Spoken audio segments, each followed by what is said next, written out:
आज हम किंसिल सुत्त के बारे में बात करेंगे। और किंसिल सुत्त जो है, सारिपुत्त कुछ प्रश्न तथागत भगवान बुद्ध से पूछते हैं और उस प्रश्न का समाधान करने के लिए कुछ बातें तथागत कहते हैं। तो ये उस समय की बात है, आज से 2500 साल पहले की बात है। तब कोई लिखित साहित्य नहीं होता था, कोई ऑडियो टेप नहीं होते थे, और जो कुछ पूछना होता था, जानना होता था, वो गुरुजनों के पास जाकर सीखना होता था, ध्यान करना होता था, अपने आचरण में लाना होता था और आचरण में लाके उसको परिपूर्ण करना होता था। तो जो भी बातें यहाँ पर पूछी गई है सारिपुत्त के द्वारा, वो बड़ी महत्वपूर्ण बातें हैं और इसको थोड़ा आप ध्यान से सुनिए। तो आयुष्मान सारिपुत्त कहते हैं, किस शील, किस आचरण और किन कर्मों को करने में अच्छी तरह लगा हुआ व्यक्ति अरहत्व को प्राप्त करता है। हर मनुष्य की जो जीवन में जन्म लेता है, जो ज्ञानवान है, जो इस महान फल के बारे में जानता है, उसका एक सोच रहता है, सपना रहता है कि वह अरहत फल को प्राप्त करे, अपने अंदर से पूर्ण तरीके से दुख का नाश करके ऐसे शुद्ध जीवन को प्राप्त करे, शुद्ध आचरण को प्राप्त करे, शुद्ध चीज़ों को प्राप्त करे, जिससे उसे कभी जीवन में दुख होए ही नहीं, वो दुख से पूर्णतः मुक्त हो जाए। तो अरहत पद एक बड़ा पद होता है और ये जो महत्वपूर्ण पद है, इसके बारे में कुछ संक्षेप में वार्तालाप जो सारिपुत्त के साथ तथागत का हुआ है, उस वार्तालाप के कुछ महत्वपूर्ण बिंदु पर हम चर्चा करेंगे। तो तथागत क्या कहते हैं? तथागत ये कहते हैं कि वह बड़ों की सेवा करे। तो भिक्षु संघ के अंदर में एक समूह होता था, उसमें विद्वान भिक्षु भी होते थे। तो जो अभी अभी शामिल हुए भिक्षु है, नए नए भिक्षु है, वो क्या करे? जो विद्वान भिक्षु है, जिन्होंने ज्ञान अर्जन कर लिया है, जो जानते हैं, जो अरहत को प्राप्त हो चुके हैं या उसके नज़दीक है, और जो विद्वान है, सम्माननीय है, ऐसे बड़े की सेवा करे। तो वह बड़ों की सेवा करे। तो तथागत उस सारिपुत्त को ये कह रहे कि वो सबसे पहले तो वो बड़ों की सेवा करे, फिर ईर्ष्यालु न हो, ईर्ष्या से रहित हो। क्या होता है कि सेवा करने की भाव आती, कुछ करने की, वे ईर्ष्या करता कि मैं क्यों करूं, वो करेगा, ऐसे करके सामने वाला अपने अंदर ईर्ष्या पैदा करता है, या ऐसा ईर्ष्या पैदा करता है कि उनसे ज़्यादा तो मैं जानता हूँ, जानता कुछ नहीं लेकिन जानता है। तो तथागत कह रहे कि ईर्ष्यालु न हो, ईर्ष्या नहीं करना है, ईर्ष्या करने के बजाय सम्मान करना है। अगर ईर्ष्या करेंगे तो फिर आप कंपटीशन में आ जाएंगे और फिर उससे जो सामने वाले से जो अच्छी चीज़ें सीखना है वो नहीं सीख पाएंगे। और आदमी अधिकतर जो इंसान जो गलती करता है वो ईर्ष्या करके करता है, कि वो समझता है वो पहुंचा होगा, वो जानता होगा, मुझे क्या करना है उससे। अरे भाई, वो आपको कुछ नहीं करना है, लेकिन जो चीज़ उसने प्राप्त कर ली है वो चीज़ अगर आपको मिल गई तो आपका उसमें बुरा क्या है? तो मिलने के लिए तो आपको ईर्ष्या रहित होना पड़ेगा, मित्रता वाला होना पड़ेगा, खुश होना पड़ेगा उनके किसी कामयाबी में, सफलता में। जब आप खुश हो जाएंगे तो वो आपको सिखाने के लिए तैयार हो जाएंगे। और अगर आप ईर्ष्या करेंगे तो आप कंपटीशन में आ जाएंगे, तो आप उससे बातचीत ही बंद कर देंगे। बातचीत बंद कर देंगे तो वो हो सकता है कि वो अपने पास का ज्ञान ही नहीं दे, वो व्यक्ति सामने वाला। तो क्या होना है? ईर्ष्यालु न हो, उचित समय पर गुरुजनों का दर्शन करें। उचित समय, अब उस समय जो भिक्षुगण रहते थे तो एक समय भी निर्धारित होता था किससे कब मिलना है, क्या वार्तालाप करना है। समय मतलब कि कोई नहाने के लिए गए तो पता चले वहीं पे बातचीत करने के लिए, तो तब तो नहीं जा सकते ना। या वो कोई ध्यान में रत है, ध्यान कर रहे हैं, उनका ध्यान करने का अलग समय होता था, तब तो जाके एकदम वार्तालाप नहीं कर सकते हैं। तो एक उचित समय जान ले कि मुझे इस समय इनसे मुलाकात करनी है, इस समय मुलाकात करके मुझे ये ज्ञानार्जन करना है, ये जानकारी हासिल करना है। तो तथागत कह रहे हैं कि उचित समय पर गुरुओं का दर्शन करें। जब ज़रूरत है उचित समय जान ले और दर्शन करे, उनसे मिलने के लिए जाए उचित समय जानकर। ऐसा कभी भी नहीं कि नींद में से जागे और आधी रात में उठ के चले गए कि अब मुझे बताओ, वो पता चले कि वो आराम कर रहे हो, ध्यान कर रहे हैं और उनको डिस्टर्ब हो रहा है। ऐसा नहीं, एक अनुशासनात्मक रूप से उचित समय पर गुरुजनों का दर्शन करें। धम्म वचन सुनने का उचित पल जाने। अब धम्म वचन सुनने का भी उचित पल होता था, क्योंकि अगर उचित समय पे नहीं गए तो सामने वाला बताने की स्थिति में नहीं, वो दूसरे काम में लगे हैं, वो भोजन कर रहे हैं। भोजन के समय में गए कि मुझे धम्म वचन बताइए, तो वो भोजन साइड में रख के थोड़ी आपको धम्म वचन नहीं बताएंगे ना। तो वो तथागत ये कह रहे हैं कि धम्म वचन सुनने के लिए भी उचित पल समय, उचित पल यानी समय, उचित पल जाने, पल यानी उचित समय जाने और उसी समय धम्म वचन सुनने के लिए उनसे आग्रह करें कि आप मुझे सुनाइए। और ऐसे उपदेशों को सादर सुने, सादर यानी सम्मान से सुने, ध्यान देकर सुने, सादर पूर्वक सुने, कि जो एक खजाना मिला ऐसा समझ के उसको सुने। क्योंकि वो जो बातें जो देने वाले, जो धम्म देने वाले हैं, वो बड़ा काम का है, वो बड़ी काम की चीज़ें हैं। तो उसको बड़ा आदर से सुने, आदर से ग्रहण करें, सम्मान से ग्रहण करें। फिर आगे तथागत कहते हैं, जड़ता मूर्खता को छोड़। जड़ता और मूर्खता, जड़ता यानी एक आलस्यपन, क्या करना है, सीखना विकना ठीक है, मालूम है, आलस कर लिया, छोड़ दिया उस चीज़ को, है ना। मूर्खता, मूर्खता यानी कि मूर्ख का आदमी क्या होता है कि उसको कोई अच्छी चीज़ मिल भी रही होती है तो वो उसके कदर नहीं करता है। तो तथागत यहाँ करे कि जड़ता को भी छोड़ो, मूर्खता को भी छोड़ो। जड़ता मूर्खता को छोड़, विनीत भाव से उचित समय पर गुरुजनों के पास जाना चाहिए।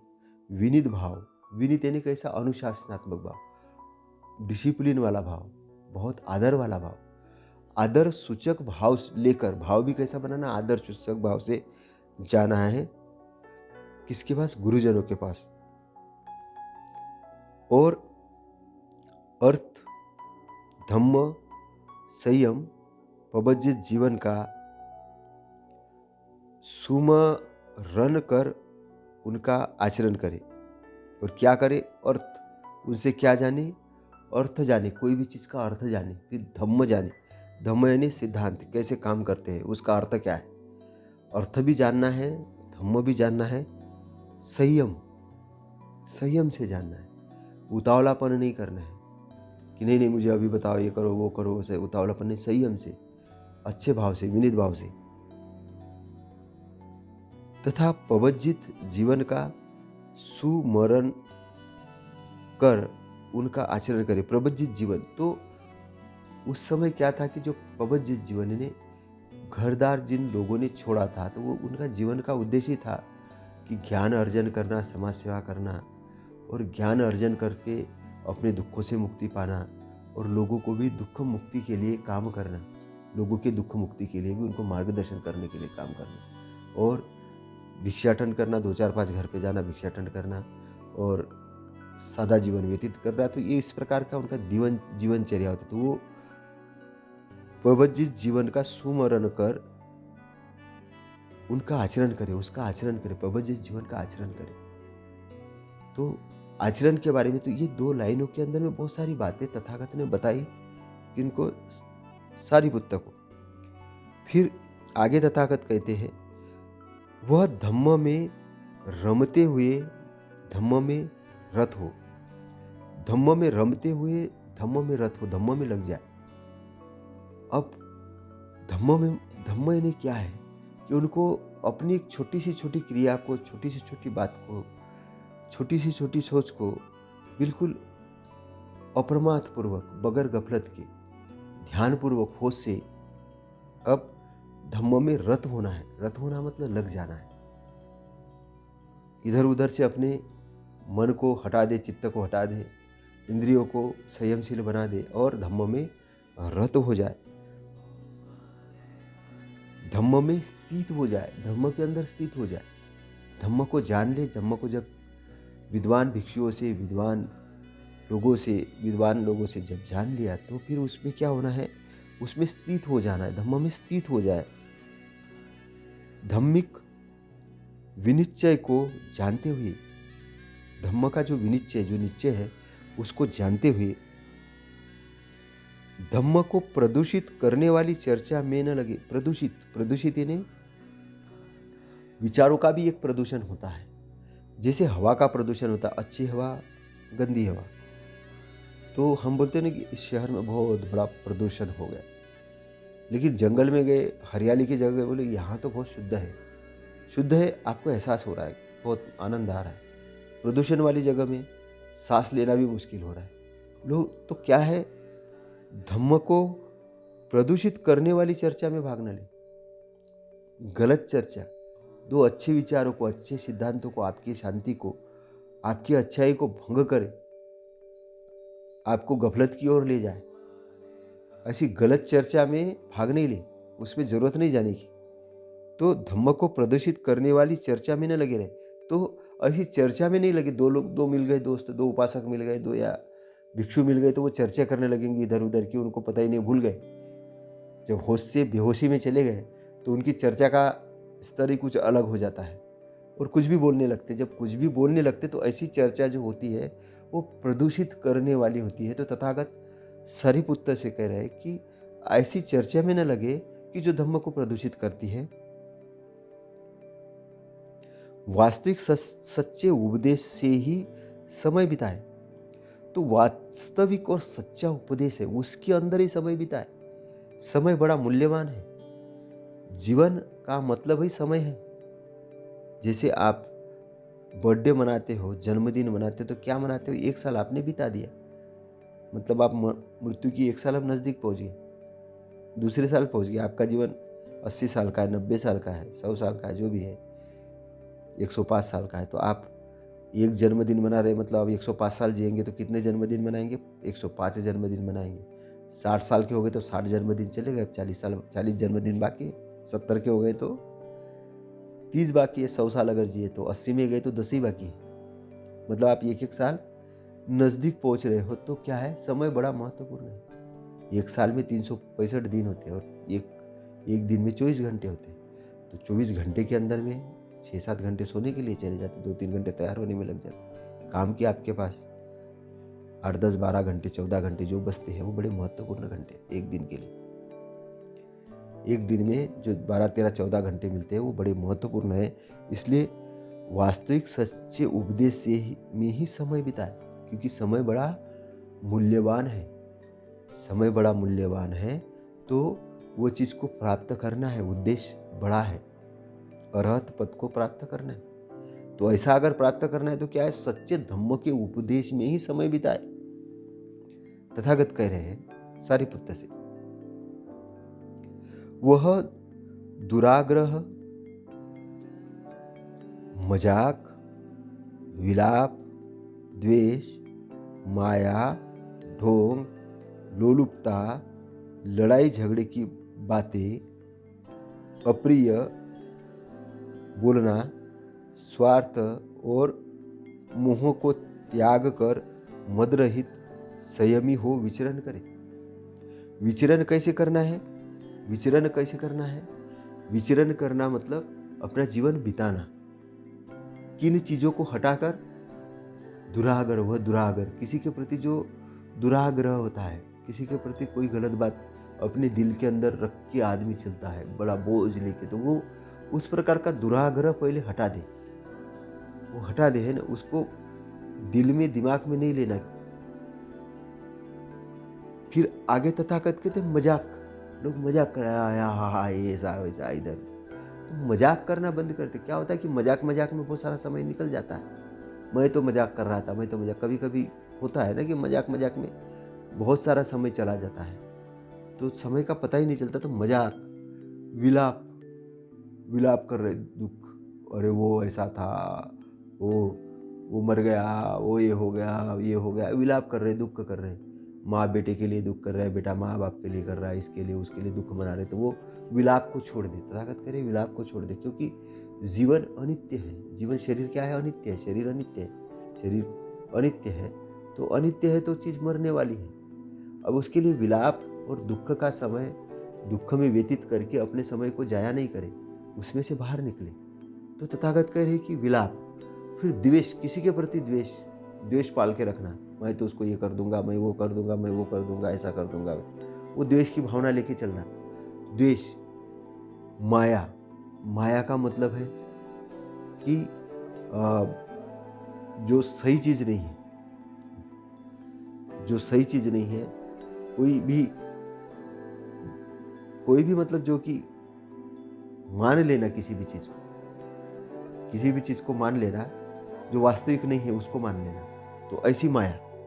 जैसे कुछ एग्जाम्पल से समझाया जाए इसको कि माया यानी मूढ़ता, माया मोह मूढ़ता जो आते हैं शब्द, तो मूढ़ता यानी अज्ञान, तो अज्ञान को भी छोड़ना है, माया को छोड़ना है। फिर ढोंग, ढोंग करना, ढोंग, लोग ढोंग करते हैं, उसको जब करने की बारी आती है तो वो कहेंगे कि नहीं नहीं नहीं, मैं तो नहीं कर सकता, ये नहीं कर सकता, वो नहीं कर सकता, मेरे हाथ पैर दर्द कर रहे हो कर। तो ढोंग को छोड़ दे, माया को छोड़ दे, ढोंग को छोड़ दे। लोलुपता, लोलुपता मतलब मुझे ही मिले, मुझे ही मिले, मुझे ही मिले, किसको नहीं मिले, मतलब दानशील के भावना का अभाव, तो ऐसी बातों को छोड़ दे। लड़ाई झगड़े की बातें, लड़ाई झगड़े की बातें, इधर ये लड़ाई हुआ, उसने ये बोला था, उसने ऐसा बोला था, उसने ये बोला था, ये सारी बातें लोग बैठे बैठे करते रहते, तो वो सब बातें छोड़ दे।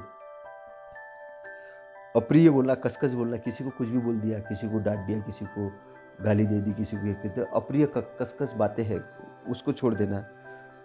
स्वार्थ और मोह का त्याग कर। स्वार्थ, स्वार्थ है क्या होता है कि व्यक्ति चाहता बस मुझे मिले, मुझे मिले, किसी को कुछ नहीं मिले। और मोह मैंने मूर्ता का त्याग, मूर्ता का त्याग कर मद रहित हो, मद रहित और संयमी हो विचरण करे। मद रहित, मद यानी घमंड से रहित हो, संयमी यानी संयमशील हो। किसी ने अगर कुछ थोड़ा बोल भी दिया तो संयमी हो, एकदम आपको उतावलापन नहीं होना है, क्रोध में एकदम क्रोध में आके कुछ भी नहीं बोलना है, तो आपको डिसिप्लिन वाला होना है। संयमी होकर क्या करना है? विचरण करना है। ऐसा अच्छा स्वस्थ होके विचरण करना है, तो बहुत सारा समय बच जाएगा। तो समय बच जाएगा, वो अच्छा समय धम्म के अंदर लगाए, अच्छे काम के लिए लगाए। धम्म यानी क्या? अच्छे कार्य, अच्छी सोच, अच्छे कार्य, अच्छे कर्म, अच्छे विचार, अच्छा बोलना, सब अष्टांग मार्ग के जो चीज़ें उसके अंदर लगाए समय कुल मिला के। अष्टांग मार्ग का आपने सुना ही होगा, पढ़ाई होगा, तो उसके अंदर अपने समय को विचरण करें, तो अच्छे जगह अपना समय विचरण करें। आगे तथागत कहते सुभाषित ज्ञान के सार है। सुभाषित जो वाणी है उसके सार क्या है? समाधि, समाधि विज्ञा ज्ञान का सार है। समाधि और विज्ञा ज्ञान का, तो सुभाषित ज्ञान के सार है। तो सुभाषित जो ज्ञान है उसका एक सार है, जो आचरण हम अच्छा करेंगे तो उसके एक सार है। क्या सार है? समाधि। उससे क्या होगा? चित्त एकाग्र हो जाएगा, किसके प्रति? अपने लक्ष्य के प्रति। तो एकाग्र होने से क्या हो जाएगा? एकाग्र जब चित्त हो जाएगा तो आंतरिक रूप से आपको आपका डेस्टिनेशन, आपका वो दिखना शुरू हो जाएगा। जब डेस्टिनेशन, आपका लक्ष्य आपको दिखना शुरू हो जाएगा तो आंतरिक रूप से उत्साह आना चालू हो जाएगा। उत्साह आना चालू हो जाएगा, उत्साह वो ऑटोमेटिक आएगा, आपको लाना नहीं पड़ेगा, आएगा। क्योंकि आपको लक्ष्य दिख रहा है, आपको जीवन का मतलब समझ में आने लग गया। तो अब आप जो मार के जो बंधन थे, बहुबंधन थे, उसको तोड़ते हुए आप समाधि की तरफ बढ़ेंगे, आप एकाग्रता की तरफ बढ़ेंगे। तो तथागत कह रहे अब इसका जो सार है, इसका फायदा ये होगा कि समाधि प्राप्त होगी और विज्ञा ज्ञान का सार है, विज्ञा ज्ञान का सार। तो आपको जानकारी होगी। जानकारी क्या होगी? ज्ञान होने से। अगर किसी चीज़ का आपको ज्ञान अगर हुआ तो जानकारी होगी, अगर सही ज्ञान हुआ तो सही जानकारी होगी, गलत ज्ञान हुआ तो गलत जानकारी होगी। जानकारी भी दो प्रकार की है। अगर गलत तरीके से आपको जानकारी मिले तो ज्ञान ही गलत है वो, लेकिन सही तरीके से आपको जानकारी मिले तो ज्ञान सही था। तो सही ज्ञान कैसे मिलेगा? सही ज्ञान सही स्मृति, होशपूर्वक रहने से, सही ढंग से, एकाग्रता से। तो आपको आंतरिक रूप से पता चलेगा ये चीज़ सही है या गलत है, क्योंकि आप जागृत अवस्था में होंगे। आप जागृत अवस्था में होंगे तो आपको सही चीज़ मिलेगी। थोड़ी देर के लिए अगर मैं ये कहूँ कि आपसे कोई चीज़ गलत करवानी हो या आपको भटकाना हो, तो चोर क्या करता है? चोर आपको इधर उधर लगा देगा, दूसरी बातों में भटका देगा, आपको जागृति अवस्था से वो हटा देगा और आपको बेहोशी की तरफ ले जाने की कोशिश करेगा। और जैसे ही आप बेहोशी की तरफ जाते हो तो वहाँ पर आपसे गलत काम करने की कोशिश करेगा। इसलिए तो आजकल कोई डॉक्यूमेंट जब लिखे जाते हैं तो उसमें पूर्णतः होश हवास में, शराब से रहित हो, शराब से रहित, किसी मादक द्रव्य को न पीते हुए मैंने समझ के जानकर ये हस्ताक्षर किए हैं। ऐसे क्यों कहा जाता है? वो इसलिए कहा जाता है कि वो सच्चाई की तरफ स्थापित हो, सच्चाई की तरफ स्थापित हो।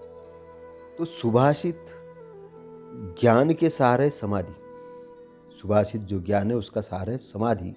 एकाग्र व्यक्ति तभी होगा कि जब वो स्वच्छ हो गया है, कंसंट्रेट हो गया है, अपने उद्देश्य को जान गया है, धम्म में स्थित हो गया। धम्म यानी प्यूरिटी वाली जो सिद्धांत है जो तथागत ने उपदेशित किए हैं, जो आपको निब्बान प्राप्ति के लिए कारागार है। ऐसी बातों को जब आप जान लेते हैं तो समाधि में स्थित हो जाते हैं। समाधि ने एकाग्रता, चित्त की एकाग्रता है, बड़े लक्ष्य पर फोकस है आपका, बड़े चीज़ पे आपको ज्ञान दर्शन होने जाते हैं, एहसास होने जाता है कि अब ये मैं प्राप्त कर लूँगा, ये अच्छी चीज़ मैं प्राप्त कर लूँगा। जब ये बड़े चीज़ों के ऊपर आपका फोकस बढ़ जाता है, यानी आपका चित्त समाधिष्ट हो जाता है, तो चित्त समाधिष्ट होने से क्या हो जाता है कि अब आपके पास कोई गलत चीज़ें फटकेगी नहीं। गलत चीज़ें फटकेगी नहीं, आएगी भी तो वो जैसे कमल के पत्तों के ऊपर पानी के बूंद गिर गए थे, लेकिन वो रुकते ही नहीं, वो चले जाते हैं। तो आपके पास गलत चीज़ें आएगी लेकिन वो चली जाएगी, क्योंकि आप समाधि में स्थित हो, आप एक्शन में हो, आप मूवमेंट में हो। तो आप समाधि में आ जाओगे और आपको जानकारी हो जाएगी। जानकारी क्यों हो जाएगी? विद्या क्यों प्राप्त हो जाएगी? क्योंकि ये ज्ञान का सारा, आपके पास ज्ञान आ चुका होगा। तो जो मनुष्य रागी अर्थात आसक्ति वाला, लोभी और प्रमादी यानी गफलत वाला होता है, जो मनुष्य रागी यानी आसक्ति वाला होता है और गफलत यानी प्रमादी वाला होता है, उसकी प्रज्ञा यानी ज्ञान, उसकी प्रज्ञा और बुद्धि बढ़ती नहीं। तो अरहंत प्राप्त करने के लिए क्या बढ़ना जरूरी है? प्रज्ञा बढ़नी जरूरी है, क्योंकि जब प्रज्ञा से ही तो आप अकुशल को हटाओगे। अकुशल को हटाने का काम कौन करेगा? आपकी प्रज्ञा करेगी। आपके पास ज्ञान है तो ज्ञान एक हथियार के रूप में होता है, तो वो गलत को काटता है, गलत को फटकने नहीं देता, नहीं तो गलत आपके ऊपर कब्जा कर लेगा। अभी जो लोग कथा कहानियों में इधर उधर लगे रहते, बहुत सारा तांडव करते रहते हैं, और आप सोचते हैं कि वो प्रज्ञावान व्यक्ति, नहीं, वो केवल जानकारी वाला व्यक्ति है, लेकिन उसकी जानकारी सही नहीं है। वो अरहंत पद को प्राप्त नहीं करने वाला है। अरहंत पद को क्यों नहीं प्राप्त करने वाला? क्योंकि वो समाधिस्थ ही नहीं हो रहा है, वो एकाग्रचित नहीं हो पा रहा है, उसकी वाणी सुभाषित नहीं है, उसके कार्य संयमशील नहीं है, वो क्रोध में आ रहा है, मद में, अहंकार में है, इसलिए अपने आप को कुछ भी बेढंग तरीके से बात कर रहा है, बेढंग तरीके से प्रस्तुत कर रहा है, और आपको लग रहा है कि ये बहुत ज़्यादा ज्ञानी आदमी है। ऐसा कुछ नहीं है, उतावला है, उसको समझ में नहीं आ रहा है कि क्या करे क्या नहीं, असमझ है। तो तथागत आगे क्या करे कि जो व्यक्ति रागी यानी लोभी नहीं है, रागी नहीं, लोभी, लोभिष्ट नहीं है, रागी नहीं, आसक्ति वाला नहीं है, वो प्रकृति के नियमों को जानता है, कार्यकारण के सिद्धांत को जानता है, और यहाँ पर किसी भी चीज़ को पकड़ने लायक नहीं समझता है। वो समझता है कि ये जो चीज़ है सब अनित्य है, अनित्य है। तो अनित्य को अनित्य समझता है, नित्य को नित्य समझता है। तो जो अनित्य वाली चीज़ों को वो के प्रति वो राग नहीं अलापता है और वो प्रमादी नहीं होता, अपने आप को गफलत में नहीं रखता है, वो जानकार होता है, होश वाला होता है।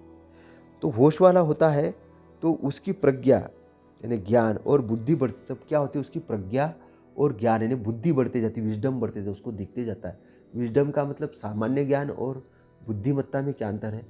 सामान्य ज्ञान यानी एक सामान्य ज्ञान तो सबको होता है, लेकिन बुद्धिमत्ता यानी बहुत दूर की चीज़ सोच के वो काम करता है, परिणाम को सोच के अपने रिजल्ट को देख के वो एक्शन में लेता है, ये बुद्धिमानी होता है। बुद्धिमान आदमी किसी को पत्थर नहीं मारेगा। क्यों नहीं मारेगा? क्योंकि उसको मालूम है कि इसका दुष्परिणाम ये है कि सामने वाले को अगर लग गया पत्थर तो उसको क्या होगा, उसको कहीं नहीं चोट लगेगी तो कुछ गलत चीज़ें हो जाएगी, वो भी क्रोधित में आ जाएगा, केस बन जाएगा, बहुत सारी चीज़ें गलत हो जाएगी, तो वो एक्शन लेगा ही नहीं, गलत चीज़ का एक्शन ही नहीं लेगा।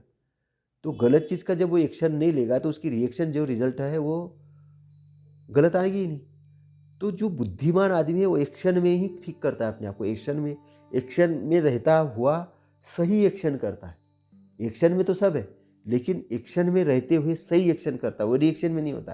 किसी ने उसको क्रोध दिलवा दिया तो क्रोध में कुछ भी कर रहा है, किसी ने द्वेष दिलवा दिया तो द्वेष ले लिया, किसी ने कुछ भी दिया तो कुछ भी दिया, वो लेता नहीं है, वो समाधि में स्थित है। वो सही चीज़ को लेगा, सही चीज़ को जानेगा और सही चीज़ का आचरण करेगा तो वो विजडम वाला हो जाएगा, क्या बुद्धिमान हो जाएगा। तो क्या होता है कि जो मनुष्य रागी यानी लोभी और प्रमादी होता है उसकी प्रज्ञा और बुद्धि बढ़ती नहीं है। तो जो मनुष्य रागी होता है, लोभी होता है, लोभ से ग्रसित होता है कि मुझे मुझे मिल जाए, आलस्य वाला होता है, गफलत वाला होता है, उसको कुछ नहीं ध्यान, वो होश बेहोशी टाइप है कि बस उसको उसके सिवा कुछ नहीं दिख रहा, वो बेहोशी टाइप है। वो तो उसका प्रज्ञा भी नहीं बढ़ रहा, उसको पता ही नहीं चल रहा कि उसने क्या सही किया क्या गलत किया, बस कर रहा है। प्रज्ञा और बुद्धि भी नहीं बढ़ती, उसको पता ही नहीं है। कल मरने वाला होता है लेकिन चिंता कर रहा है जीवन में, और ये करना था, वो करना था, वो करना था, वो करना था। तो ना प्रज्ञा बढ़ी ना ज्ञान बढ़ा, है ना, केवल लोभ बढ़ा और प्रमाद में लगा रहा, गफलत में है। उसको धम्म के बारे में जानकारी नहीं हो सकती क्योंकि वो संयमशील ही नहीं है, वो समाधि में स्थित नहीं हो सकता, संयमशील नहीं है। तो तथागत कह रहे हैं जो मनुष्य रागी लोभी और प्रमादी होता है उसकी प्रज्ञा अर्थात ज्ञान और बुद्धि बढ़ती नहीं है। जो आर्यो यानी ज्ञानी, जिन्होंने अपने अंदर के बुराइयों को नष्ट कर दिया है, ऐसे विद्वान जो आर्यों के उपदेशित धम्म में रत है, अरहंतों के जो अरहंत है। धम्म को कौन जानेगा? अरहंत जानेगा। अरहंत के मार्ग पर आरूढ़ व्यक्ति है, जो धम्म के मार्ग पे आया वो जानेगा। तो जो और आर्य योग के उपदेशित धम्म में रत बुद्ध हुए, अरहंत हुए, उनके धम्म में उपदेश धम्म में जो रत है मतलब लगा हुआ है, उनके उपदेशित धम्म में उन्होंने जो चीज़ें बताई है, जो जानी है, आचरण से जानी है, चेक करके जानी है, और उन्होंने उस सत्यता के दर्शन किए हैं, वो दर्शन किए हुए जो बातें बताई है, उस बातों में, उस धम्मों में वो रत है। वे मन, वचन तथा शरीर से उत्तम है। वे कैसे होते हैं? वे मन, वचन और शरीर से उत्तम होते हैं। उत्तम का अर्थ है अच्छा। मन से कभी कोई चीज़ सोचेंगे तो अच्छा सोचेंगे, विचार करेंगे तो अच्छे विचार करेंगे, सकारात्मक बातों पर सोचेंगे, नकारात्मक पर नहीं। किसी भी चीज़ को सॉल्यूशन के हिसाब से देखेंगे, क्या अच्छा हो सकता है, क्या अच्छा किया जा सकता है, इसका सॉल्यूशन क्या है, वो अच्छे बातों पर ही करेंगे। वचन उनके बड़े अच्छे होंगे, उद्देश्यपूर्वक बात करेंगे, निरुद्देश्य बात नहीं करेंगे, कुछ भी मन में आएगा बोल रहे हैं, ऐसा नहीं। सोचेंगे मन से तो अच्छा सोचेंगे, ऐसे वचन बोलेंगे तो अच्छे वचन बोलेंगे, उद्देश्यपूर्वक बातें होंगी, कर्कश बातें नहीं होगी, किसी को दिल को चोट पहुंचाने वाली नहीं होगी, किसी के लिए गलत वाणी नहीं होगी, आदरपूर्वक वाणी होगी, अच्छी वाणी होगी। और शरीर से भी कर्म करेंगे तो कैसे कर्म करेंगे, जीविका करेंगे तो अच्छी जीविका करेंगे, शरीर से ऐसा नहीं है कि शरीर को सुख भोगने के लिए वेश्यागमन कर रहे हैं, बहुत सारे महिलाओं के साथ जा रहे हैं, ऐसा नहीं करेंगे। अपनी पत्नी में ही संतुष्ट रहेंगे, उसको जानेंगे, काम की बातों को जानेंगे कि क्या है काम। अगर भिक्षु है तो वो पत्नी तो होती ही नहीं उनकी, तो फिर वो पूर्णता उससे अलिप्त हो जाएंगी। उपासक है तो अपने पत्नी तक सीमित रहेंगे, अपने प्रेयसी तक ही सीमित रहेंगे, उससे आगे नहीं बढ़ेंगे।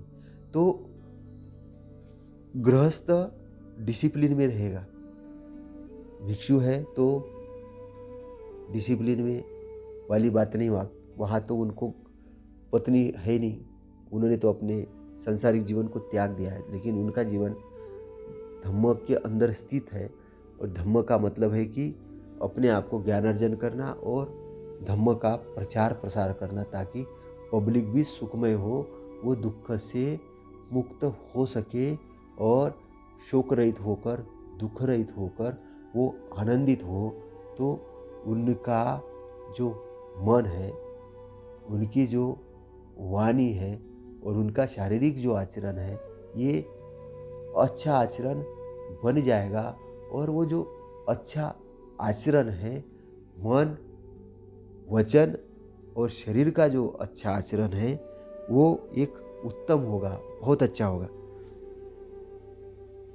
तो उन्होंने शांति, विनम्रता तथा समाधि में संलग्न हो बुद्धि और प्रज्ञा के सार को प्राप्त कर लिया है। तो शांति, विनम्रता, समाधि में संलग्न हो, शांति, विनम्रता और समाधि। शांति एक रिजल्ट है अच्छाई का, विनम्रता एक डिसिप्लिन है, विनम्र होना। और समाधि एक अच्छे आचरण के कारण एक समाधि है, एकाग्रता है, सही प्रकार की एकाग्रता, उसमें संलग्न हो जाता, उसमें लग जाता है। बुद्धि और प्रज्ञा के सार को प्राप्त कर लेता। बुद्धि और प्रज्ञा, विजडम का सार क्या है और प्रज्ञा का सार क्या है। प्रज्ञा के सार को प्राप्त कर लेता है और बुद्धि को भी प्राप्त कर लेता है। जब बुद्धिमान हो जाता है, प्रज्ञावान हो जाता है, तब वो अरहंत होता है। अरहंत का ही मतलब अर यानी शत्रु, अंदर की शत्रुत्व, अंदर की जो बुराइयों को काटने के लिए तैयार हो जाता है। कैसे काटता है? प्रज्ञा के माध्यम से। एहसास कैसे होता था? बुद्धि के द्वारा। एहसास बुद्धि के द्वारा, क्योंकि रिजल्ट ओरिएंटेड देखता है कि ये कार्य करने से ऐसा रिजल्ट आएगा, तो बुद्धि के द्वारा कार्य कारण के सिद्धांत को अच्छे से जानता है। प्रज्ञा के द्वारा ये चीज़ जानता है कि ये गलत है, तो उसको क्रोध है तो क्रोध को काटने के लिए क्या करना पड़ेगा? क्रोध को काटने के लिए शांति की स्थापना करनी पड़ेगी, अंदर होश वाला होना पड़ेगा, स्मृतिवान होना पड़ेगा। ये कौन बताएगा? प्रज्ञा के कारण। तो प्रज्ञा कैसी आएगी? प्रज्ञा साथ साथ आएगी। किसके साथ आएगी? स्मृति के साथ। तो सब सारा जो बोधि पक्षीय धम्म है, जो जानकार वाला धम्म है, उसके अंदर आना शुरू हो जाएगा। वो शरीर से डिसिप्लिन वाला हो जाएगा। शरीर से डिसिप्लिन वाले होने के लिए क्या करेगा? कायानुपश्यना करेगा, काय के प्रति सावधान हो जाएगा। शरीर से कोई भी गलत कार्य नहीं करेगा, गलत कार्य करने की जरूरत ही नहीं आएगी। क्यों? क्योंकि वो जानकार होगा। शरीर से किस प्रकार कायानुपश्यना होगा कि वो हर छोटे से छोटा कार्य भी स्मृति में होकर करेगा। अगर उसको कार चलाना है तो स्मृति में ही चलाएगा, किसी से बात करना है स्मृति में ही चलाएगा, करेगा। किसी खाना खाना है स्मृति में ही खाना खाएगा। अगर उसको बिस्तर पर लेटने के लिए जाना है तो स्मृति में ही बिस्तर पर लेटने के लिए जाएगा। नहाना है तो स्मृति में नहाएगा। सीढ़ियाँ उतरना है तो स्मृति में ही उतरेगा, ऐसा बेहोशी में नहीं। तो उसके साथ गलत होने के चांसेस खत्म हो गए, क्योंकि स्मृतिवान हो गया। पहली चीज़ गफलत से बाहर निकल गया, प्रमाद से बाहर निकल गया, अप्रमाद में आ गया। अप्रमाद में आने से क्या होगा? वो प्रज्ञा के शिखर पर चढ़ना शुरू हो जाएगा, वो प्रज्ञावान होना चालू हो जाएगा। उसको बुद्धि मिलेगी, और बुद्धि मिलेगी तो उसको पता चलेगा, और बुद्धि मिलने के कारण समाधिस्थ हो जाएगा, चित्त समाधिस्थ हो जाएगा। चित्त समाधिस्थ हो जाएगा तो वो निब्बान के एरिया के दर्शन हो जाएंगे, अपने बड़े लक्ष्य के दर्शन हो जाएंगे, जो भी उसके जीवन में बड़ी अच्छी अच्छी चीज़ें हासिल करना है। तो एक तो खजाना है वहाँ तो सारी चीज़ें खजाना है। यहाँ इसके जीवन के लोग बोलेंगे कि मैं अगर उपासक हूँ तो मुझे धम्म के मार्ग पे जाना है, तो फिर खजाना मिलेगा नहीं। नहीं, ऐसा नहीं है। यहाँ पे आपको सब कुछ मिलेगा। और सब कुछ कैसा मिलेगा? सब कुछ आपको ऐसा मिलेगा कि धन संपत्ति भी आएगी, आप बड़े बड़े उद्योग भी स्थापित करेंगे, लेकिन ये सब होने के बाद भी घमंड नहीं आएगा। अरबों खरबों रुपया आएगा लेकिन घमंड नहीं आएगा। सुंदर कार्य भी आएगी, घमंड नहीं आएगा। आप गलत जगह दान दोगे ही नहीं, अच्छी जगह दान दोगे। किसी ने कहा कि भाई मुझे यज्ञ में मैं ये यज्ञ कर रहा और यहाँ पे इतने पशुओं को दान दोगे ही नहीं, क्योंकि आपको प्राणी मात्र के प्रति मैत्री भाव होगा। अमीर है तो इसका मतलब कुछ भी थोड़ी करोगे, समझ रहे कि नहीं? तो आपका जो अमीर होना है, ये सच्चा अमीर होना है। सक्सेस का मतलब सच्चे, तो समाधिस्थ कैसे हो जाओगे? बड़ी चीज़ों के लिए, बड़ी चीज़ प्राप्त करते हुए भी खुश हो जाओगे, सफल होते हुए भी सफल हो जाओगे। सफलता के अंदर लोग कुछ सफल होने के बाद भी असफल होते। क्या? एक चीज़ आ गई लेकिन दूसरी चीज़ खो दी। उन्होंने अपनी शांति खो दी, उनको एकाग्र नहीं है, कुछ भी नहीं। रात में खूब दारू पी के पड़े हैं, सोए हैं, आप संपत्ति तो, लेकिन संपत्ति बहुत है लेकिन शराब पी के पड़ा है। बगैर शराब के रह नहीं सकता, रात भर पीना है उसको। बगैर लड़की बाजी के रह नहीं सकता। पैसा है लेकिन दिखावे के लिए। वो भी धन, क्या धन कि जो भोग नहीं सके ढंग से।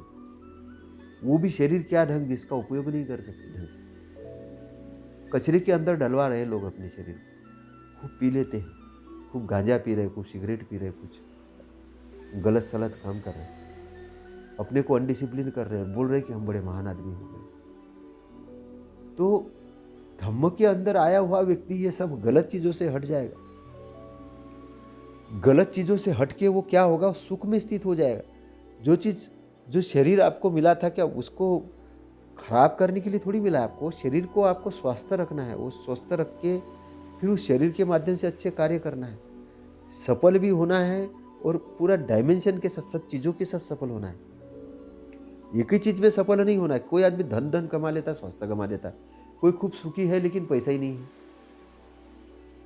किसी के पास में माँ बाप ने संपत्ति दी है लेकिन पता ही नहीं उसका कैसा आचरण करना है।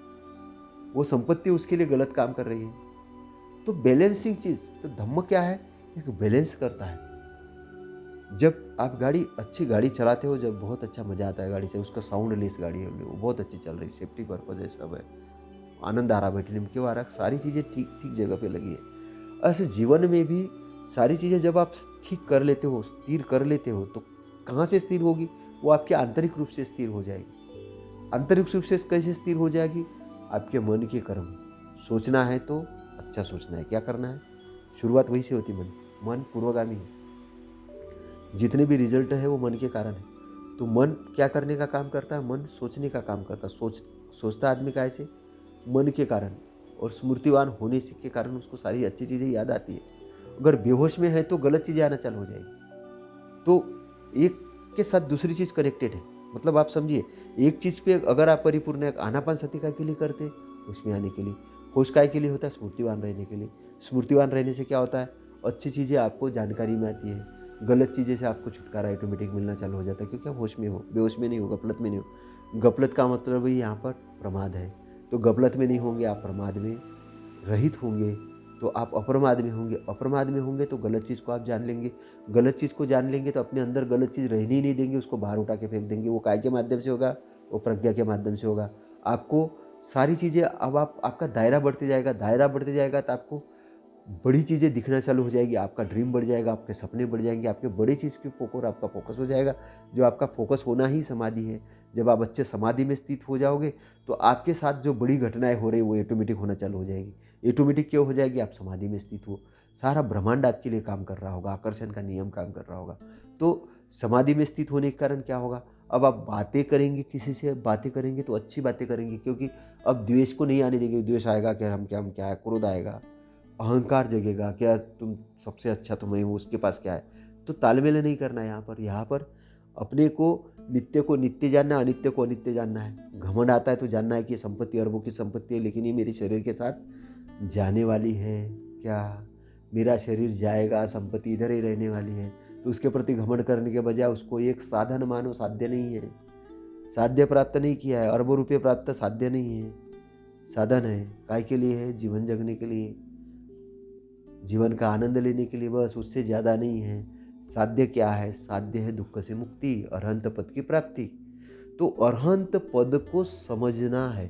तो जो सारिपुत्र और तथागत का जो वार्तालाप है, वो वार्तालाप अरहंत के लिए है। अरहंत पद, अरहंत कैसे प्राप्त हो। अरहंत, अर यानी शत्रुत्व, अपने अंदर के दुखों से मुक्ति होकर सच्चाई के मार्ग पे आने का नाम ही अरहंत है।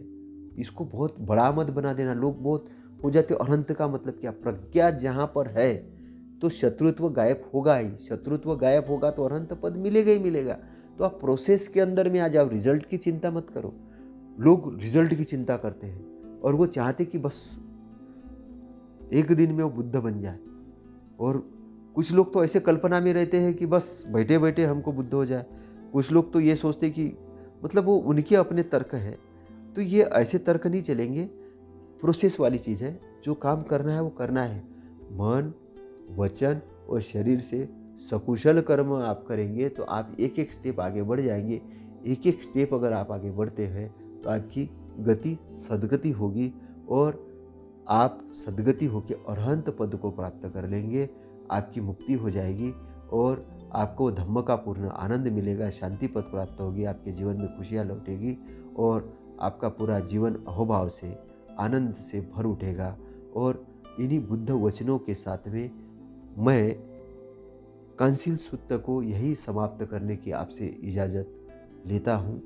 और तथागत और सारिपुत्र के बीच के जो वार्तालाप को मैंने अपने शब्दों में व्यक्त किया है, इसको अर्थ सहित और इसके संदर्भ सहित समझने का आप प्रयास करेंगे और आपका कल्याण हो, आपका मंगल हो, आप स्वस्थ रहे, सुखी रहे।